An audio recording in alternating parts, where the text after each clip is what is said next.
What is up, guys? Mitch42 here. Welcome back to another episode of Katawa Shoujo. Like I said, we're reaching the end of this series. I don't know when, but we're definitely getting very close. I don't know if it was last episode or the episode before, but we did learn that Lilly is going to be heading back to Scotland, which really sucks. And yeah, so we're currently in the student council office, helping out Lilly, Shizune, and Misha with some final stuff for the council. Ah, boy. It sucks. Alright, well, let's get back into this episode, shall we? There. Finished. I lean my head back and rub my eyes to try and work away their weariness. Staring at that small and rather poor screen has taken its toll. Excellent timing. The only thing left is to file these away, and I'll have my workload finished as well. Good. I can back up the brailler and put it away while you do that. Thank you, Hisao. Bisha, you and Shizune far from being done? I look around for the two as I replace the cover over the brailler, only to see them waiting at the door. I guess they must be waiting for us. With a minimum of wasted time, we file and pack up everything that remains and join them. Thanks for waiting, you two. We couldn't just take off without you, Hichan. You've been a great help. Shizune nods approvingly, pleased with my efforts. I guess. That's the last class representative work done and over with, then. That's right. I'll miss you, Lilly. I think it was fun working with you. Thank you, Misha. It's been a good working with you, and Shizune. She thinks for a moment before formulating her response. It's not that she often communicates without thinking. Quite the opposite, but this time it's even more considered than usual. Misha looks a little surprised before passing on the message. Shizune says, you better do your work over there better than you did it here. Far from taking offense, Lilly giggles into her hand. If that's the case, then please tell Shizune to give those still here a little more understanding in the future. Competitive until the last. Maybe Shizune and Lilly aren't so different after all. Shishin says that she'll be checking to make sure you live up to your end of the promise. Then that's how it will be. Better be off then. Goodbye, Shizune. Goodbye, Misha. Hisao? It takes a hold of my arm in hers. There being no need for a cane if I'm here to guide her. With a nod of farewell to the two, we set off out the door and make our way to the school grounds. As I turn to wave goodbye to them, I notice Shizune's gaze lingering on Lilly. They may annoy each other, but family bonds aren't easily broken. Got all the papers sorted then? Yes, they've all been filled out and handed in. On top of things as always, aren't you? She gives an earnest smile at the compliment, but it feels as if her happiness is just a veneer over the fact that she's fully aware of how much she's leaving behind. It reminds me of how she was like when I first met her, always smiling, always that little bit aloof, always that little distance away from everybody. Even now, she still maintains that air around many others, especially those she's not close to. I had hoped that our time together would have changed that fact. Our pace slows, the two of us coming to a halt in the all but empty school gardens. Hisao, is something the Lilly words are cut short as I turn around my arms around her, pulling her tight. I may not usually be given to such impulse actions, but I just want to be close to her, even if it's the last time I'll be able to. All the other students have retreated to the dormitories and homes, only the ruffles of leaves in the breeze making any sound whatsoever. As I draw back, I can see she has dropped her carefully maintained smile. Her hand hesitated, wanting neither to leave nor to stay on my features. She's putting up a brave shout, but a slight trembling gives her away. Lilly may be able to control herself well, but she even can't hold her composure together now. This is the woman I've come to love, but also the one who is, in all too short at times, will leave the country forever. I'm sorry, Hisao. It's okay. You've got your own life to lead, after all. We walk up the hallway in the girls' dormitory, hand in hand, emotions by now largely quelled. Nevertheless, our hands grip each other much more tightly than before. Faint, muffled voices can be heard from Lilly's room, the origins of which aren't difficult to guess. Aww, oh my god, I'm gonna cry. The moment she opens the door, Hanako bursts through and wraps her arms around Lilly, taking her very obviously by surprise. Lilly, Lilly. Hanako? I'm going to miss you, Lilly. As expected, she's on the verge of tears. Lilly gently rubs Hanako's hair with her hand in response, then pulls back and gives a warm, reassuring smile. Looking beyond Hanako, Akira can be seen getting up from the side of Lilly's bed and scratching her head. Her eyes turned from Lily and Hanako to me, a stilted, weak smile hanging on her face. I try to return a more genuine, happy look, but the result is probably just the same. Is everything set? Managed to hold back from killing Shizune? The comment draws an amused giggle from her sister. Yes, I have everything in order, and yes, I managed not to. Have you packed everything you needed? Got the 2 bags right here, but there's still some stuff left at the Hakamichi's home. I can pick that up while we wait there for tomorrow's evening flight, though. Akira gives the 2 large black traveling bags on the floor a hearty pat. She probably came to help pack and make sure everything was in order on Lily's end, before going together with her. Lily, will you be okay over there? I'll be alright, I assure you. I'll have Akira looking after me as well, and you know that she's reliable. But don't worry, Hanako, I have your phone number after all, so we can stay in touch. With Akira's help, I could send you things over the internet as well. Hey, don't use me just because you don't want to learn how to use a computer. Hanako and Lily both giggle briefly, the mood lightening ever so little. That goes for you too, Hisao. I promise I'll contact you once I'm in Scotland. I know, I'll be looking forward to it. Her offer may be kind, but we both know that this is tantamount to breaking up. Neither of us has any illusions as to how well we'd manage the long-distance relationship. With narrow word of prompting, the 4 of us begin the long, solemn walk to the school gate. Oh, this is so depressing. The numerous lamps scattered around the Yamaku grounds fail to do much more than provide pinpoints of light in an otherwise dense darkness. A car parked on the road just outside the school grounds comes into view, its shining black exterior reflecting the dimly lit lamps of Yamaku. A call to Akira in an effort to elevate a bit the heavy atmosphere. That your car? What kind is it? Don't know much about cars, do you? It's a Lancer Evo, solid and speedy. Well, it's not as if her comment on my knowledge is off the mark. I've never really taken interest in them. Me either. She gives a small sigh. She's been good. Pity I have to part with it tomorrow. Just like the summer house. You guys were the last to visit it before it changed hands. Turning back from my rather fondly attempt at small talk, I glance at Hanako and Lily, following behind us. By rights, Hanako should be leading Lily, but it's rather definitely the other way around as she clings tightly to Lily's arm. It's a depressing sight. So, I guess this is it. Indeed. Although the time for everyone to say their farewells is now, nobody really wants to take the first step. It's as if the longer nobody speaks, the better the chances of them simply not leaving. Lily, do you really have to go? I'm sorry, Hanako. I won't be leaving you forever, though. I can still call you. Hisao will still be here as well. I nod, but Hanako just clutches a little tighter to Lily's arm. After spending so long without anyone to call family, it must be excruciating to have to say goodbye to the one person I was so close to as a mother as anyone could have been in her life. Lily let out a long, sad breath. All Akira and I can really do is stand by quietly on the sidelines, since the only person that can solve this would be Lily herself. Eventually, Lily pulls her arm from Hanako's grip and holds both of her shoulders gently, much more decisive way of address than I'd ever seen Lily take with her. Hanako, remember when we first met? When you entered my room for the first time after overhearing my counseling of a friend, you didn't say a single word for the entire night. Even as I poured you tea and talked, you sat silently and simply listened to what I said. It took many quiet meetings like that before you began to open up to me. But as you began to, I felt some of the happiest moments of my... don't make me cry. Lily, don't do it.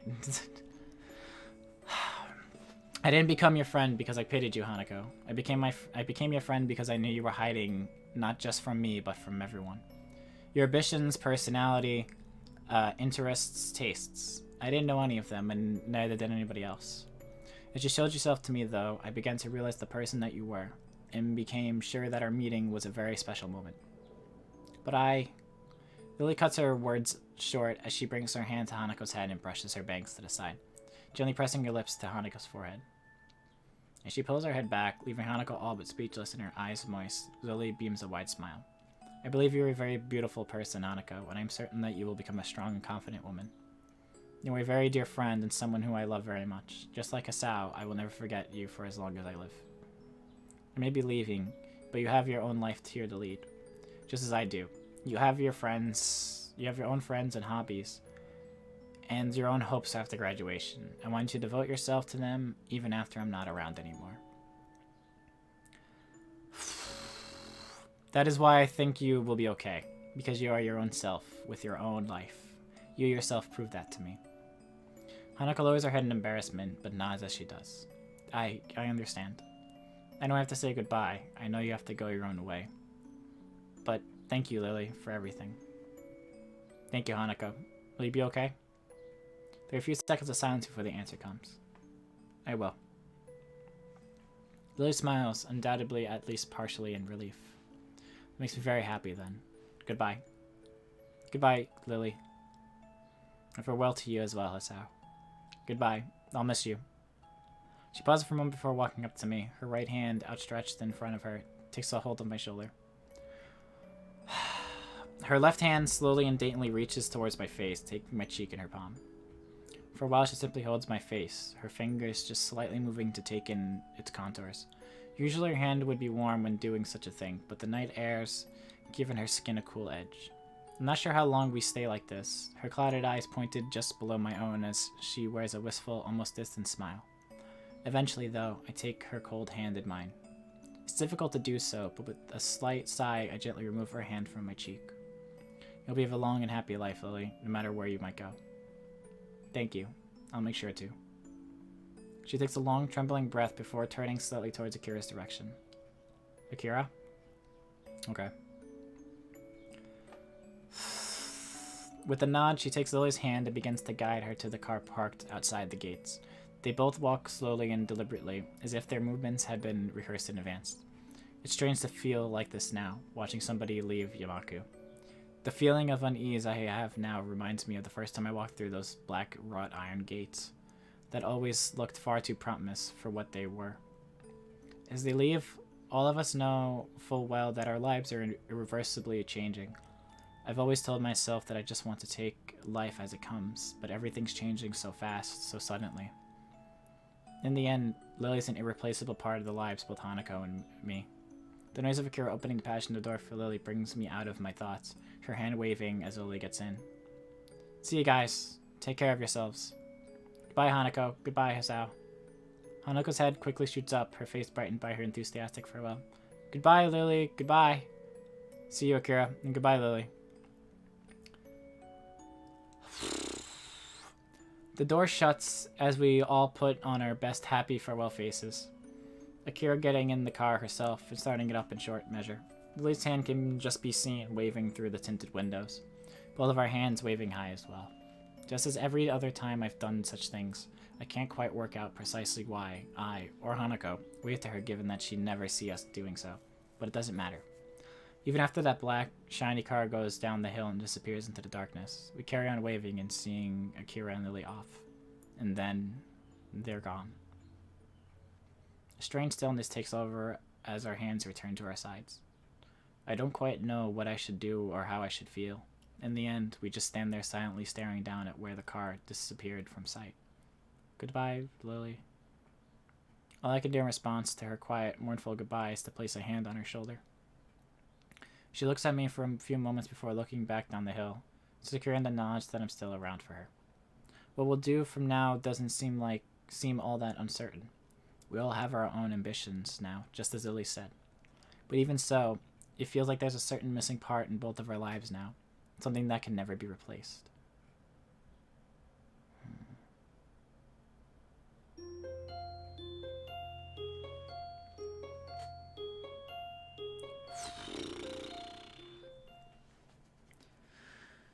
Oh, boy. Jesus Christ. The snap of my mobile phone's closing contrast with the ambient chatter and noise audible even in the hallway outside the library. It's the first day of summer holidays, a time that had perpetually seemed so far away, and yet it's now not only here, but also made painfully obvious by the students, or lack thereof, left in the school. So I'm guessing this is the next day, so they're leaving that night, I believe. Or this night. Alright. Most students have returned home to spend the holidays with relatives by now. The few that are left are mostly chatting between themselves, usually about what they intend to do in the coming weeks. Makes me feel like the odd one out, for taking advantage of the school library being open for the first several days of the holiday. Oh no, she's like gone. Ostensibly, it's for students to drop off any books they've borrowed, and have yet to return, and for those who will have their parents pick them up, to help pass the time until they get whistled away. Thanks to the recent lengthy phone call from my parents, which had so rudely woken me from my sleep on a beanbag at the back of the library, I'm now in the latter category. Sliding my phone back into my pocket, this time remembering to set it to silent, I go back into the quiet and well-placid room. It's a nostalgic sight, just as when Lilly first led me to the library. The orange tint of sunset bathes the room in its light while Hanako sits on a beanbag silently reading and Yuko fusses, just barely visible behind the counter. Hanako especially has been noticeably more quiet than usual since yesterday's happened. Oh no, it is yesterday. Okay. But I can't really blame her. Okay, so it is the next day. That's what I figured. It wasn't just me that depended on that person after all. I quietly walk back to the beanbag near her, where I'd sat before, being doubly careful not to make any unnecessary noise. The soft puff it gives as the bag takes my weight makes Hanako's eyes flick towards me, but only for a second. I get the feeling that Hanako's been quiet, only partly out of sadness following Lily's departure. Rather, she seems more thoughtful and measured than I expected, perhaps due to her desire for working out how to deal with Lily's leaving rather than just being depressed over it. Makes me a little proud of her. Hey, Hanako? Yeah? So going ahead with your idea of traveling? She gives a determined nod. I'll be starting in a day or two. Naomi's decided to come with me, too. Wow, quick start. Where are you two heading first? I think we're going to start by going north, then loop down and go southward. So, Hokkaido's going to be first? She gives another nod, more attentive than the last. The significance of that place is not lost on either of us. Do you know how you're going to handle the traveling expenses and accommodations? Yeah, I've worked everything out. I think it should be okay. Naomi says she has her side worked out too. You know that if you need anything, you can just call, right? I gave you my number before. Any time of the day is fine. She gives a smile, which in itself feels like a small personal victory. I know. Thanks, Hisao. Maybe Lily was right. Although I may offer Hanako any help I can possibly give, I feel as if I know she doesn't need it. She really has grown. Hanako's plans for her holidays are in sharp contrast to my simple following of my parents' suggestion to stay with them. Holidays had always made me feel less excited than most, though, so maybe this is just a return to the status quo. Before my heart attack, I'd always lived so aimlessly that holidays weren't all that much different from my everyday life anyway. After school, I'd wandered around a bit in the city, often hanging out with some friends, before making my way home to eat dinner, with usually one of my parents, but rarely both. Their work schedules didn't leave much time for them to be home, and going there straight from school would just have meant I'd end up feeling bored. I was an urbanite through and through. I don't know what that word is. Since coming to Yamaku, though, it feels like I've fundamentally changed as a person. The phone call with my parents erased any traces of doubt I might have held on that, in any case. Well, before I'd exercised a fairly normal level of independence for a teenager, that being not a whole lot, my parents were more than pleased to hear of my newfound ability in taking care of myself. Laundry, cooking for myself, cleaning, all in addition to other general chores that come from living without parents around. Just little minimal things I've had to pick up, but with relative ease. When I think about it, I'd always depended on them even if they hadn't been at home all the time. To say I never depended on anyone after moving onto Yamaku dormitories would be far from the truth, though. Excuse me? Two of us look up at the awkwardly fidgeting figure in front of us. Some things never change. It's getting close to closing time, so, oh, right. I'd forgotten that the library closes early during the holidays. Hanako and I both get up and dust ourselves off, placing our books back on the shelf behind us. The fact that our tastes in reading material have a fair amount of overlap is useful at times. With the bow to Yuko to apologize for taking so much time, Hanako takes her leave of us. See you tomorrow, Hisao. Bye. And with that, she walks out of the large wooden aging doors that herald the entrance to the library. She's a quiet person, isn't she? I suppose so. I suppose I should be surprised that a staff member is sharing personal opinions like this, but after knowing Yuko for a while, it's largely expected. Her relationship is more personal rather than one with her acting as an authority figure. Alright, well, I guess we're going to end off here. It seems like there's still more going on with this, so hopefully we can pray for a happy ending. But yeah, so thank you guys so much for watching this episode of Katawa Shoujo. I almost cried halfway through, but I made it, so good for me. And yeah, that's it for me, guys. This is Crazy Much 42, and I'll see you all in the next episode of Katawa Shoujo.